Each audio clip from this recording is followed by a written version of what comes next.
যে কোনো মূল্যে 12ই ফেব্রুয়ারি নির্বাচন অনুষ্ঠিত হোক এটা চাই। সেই নির্বাচনে জয়লাভ করে আমরা সংসদে যেতে চাই। আমাদের সামনে এটাই এখন একমাত্র এজেন্ডা।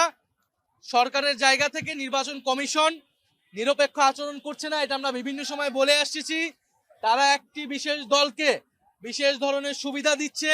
এই যে গত কয়েকদিন নির্বাচনী প্রচারণার নিয়ম না থাকলেও তারা নির্বাচনী প্রচারণা করেছে, অন্যদিকে গণভোটের পক্ষে প্রচারণা করতে যেয়ে আমাদেরকে নির্বাচন কমিশন শোকজ নোটিশ দিয়েছে। ফলে আমরা এটা বারবার বলেছি যে নিরপেক্ষতা থাকতে হলে নিরপেক্ষ আচরণ করতে হবে, কিন্তু আমরা চাই যে কোনো মূল্যে সামনের দিকে এগিয়ে যেতে।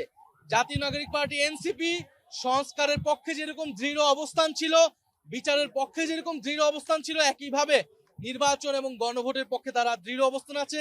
যে কোনো মূল্যে আমরা সুষ্ঠু নির্বাচন 12ই ফেব্রুয়ারি যাতে নিশ্চিত হয়, সেজন্য যা যা করা প্রয়োজন তা আমরা করব।